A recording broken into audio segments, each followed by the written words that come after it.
One, two, three, funk it.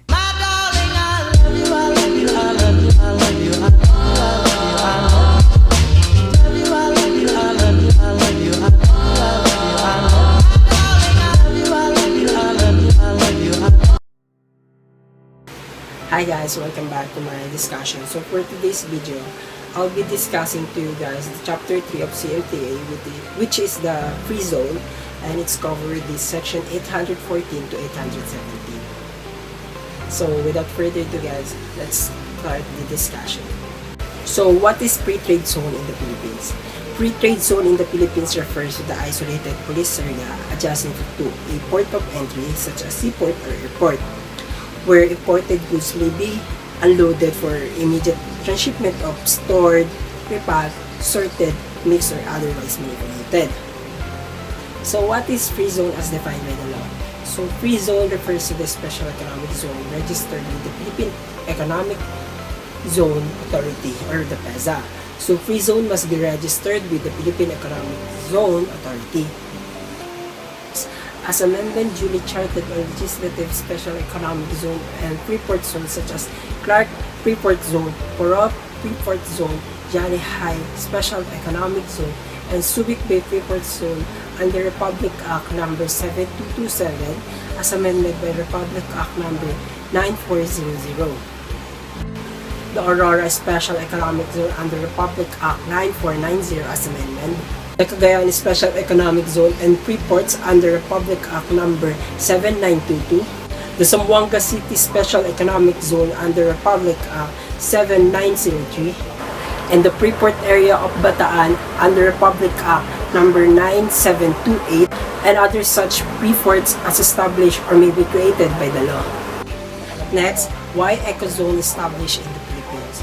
Under Republic Act No. 7916 as amended, otherwise known as the Special Economic Zone Act of 1995, administered by the Philippine Economic Zone Authority or the PEZA, Ecozone, and Special Economic Zone or the CEZ are established as a separate custom territory to promote flow of local and foreign investment in order to generate employees opportunity, simulate the repatriation of Filipinos capital by providing attractive climate and incentives for business activities and for other purposes para maipakita or mahikayat yung mga OFW na dito sa Pilipinas ay dito sila mas mag-invest. What are Ecozone in the Philippines or Special Economic Zone?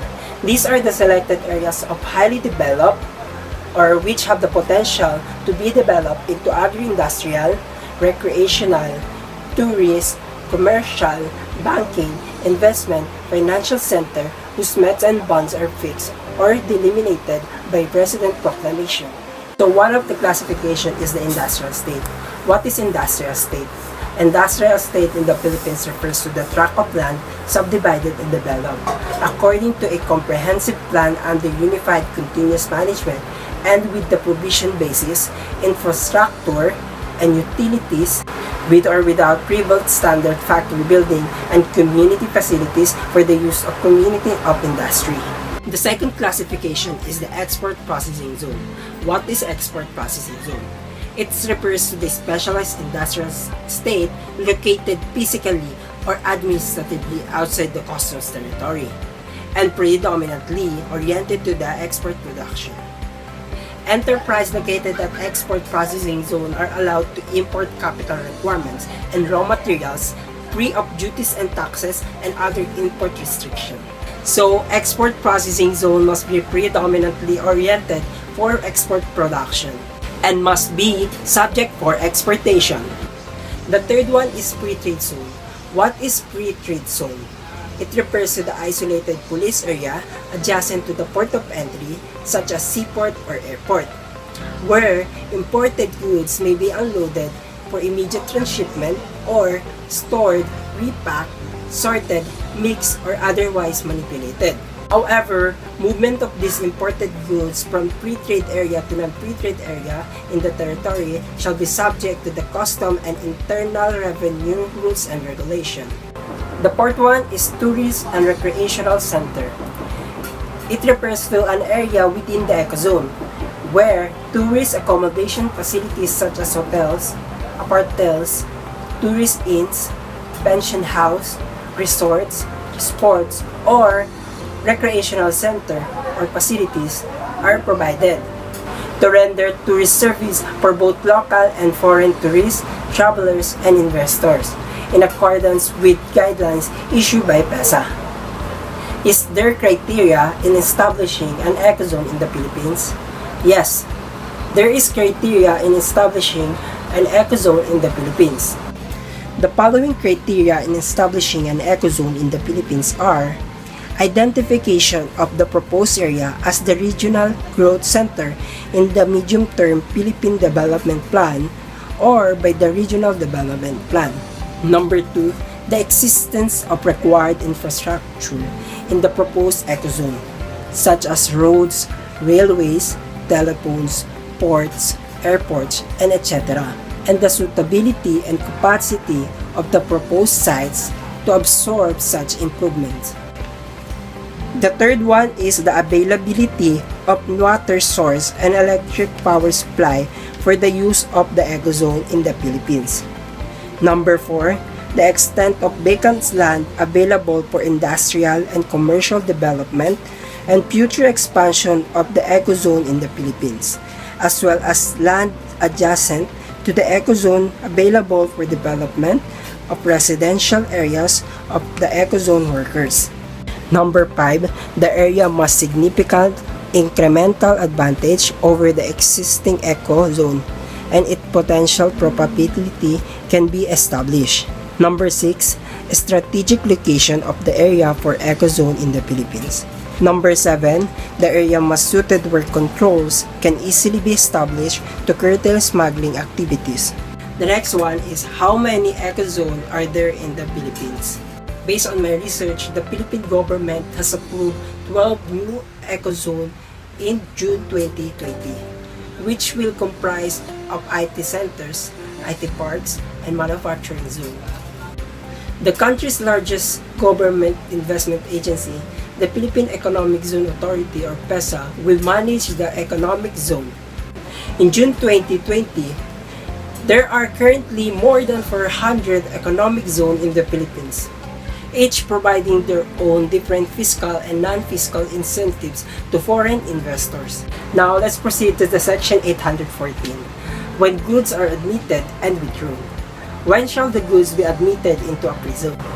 Imported goods should be admitted into free zone with the good declaration together with the required document as required by the existing laws and regulation are electronically lodged with the Bureau and other relevant government authorities at the time of admission. The next question is, when shall the goods be withdrawn from the free zone for the entry into customs territory? Imported goods should be withdrawn from the free zone for the entry of customs territory when the good declaration are electronically lodged together with the required documents at the time of the withdrawal from the free zone. What is the privilege for the goods admitted into free zone? Under Section 815, exemption from duties and taxes of goods in free zone, unless otherwise provided by the law, in accordance with the respective laws, rules, and regulation of the free zone authorities, goods admitted into free zone shall not subject to duties and taxes. The next one is, what is the rule relative to the entry of goods into free zone?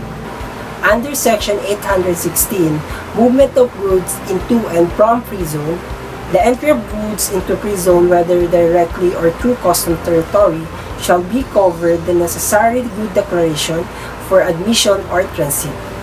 What is the rule relative to the withdrawal of goods from the free zone into customs territory? Withdrawal from the free zone into customs territory shall be covered by the necessary good declaration for consumption and warehousing. What is the rule relative to the transfer of goods from one free zone into another free zone?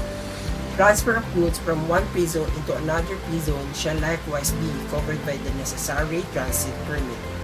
Next, what is the role of the Bureau of Customs with respect to the transit, export, withdrawal, and movement of goods into and from the free zone? The implementation of rules and regulation of the transit of goods admitted into export from, withdraw into the customs territory, and move between free zone shall be formulated and issued jointly by the Bureau and the free zone authorities. How can BOC ensure free zone compliance with the customs law? So, according to the section 817, coordination with the free zone authorities, to ensure the compliance with the customs laws and regulation, the Bureau shall coordinate with the governing authorities of the free zone.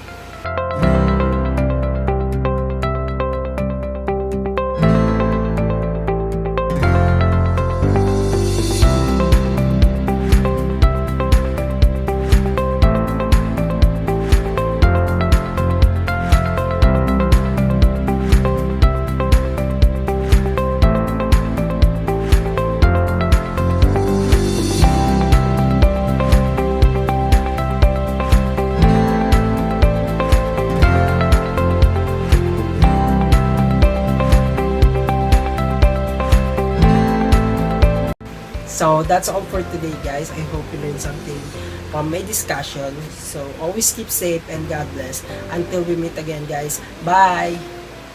Bye!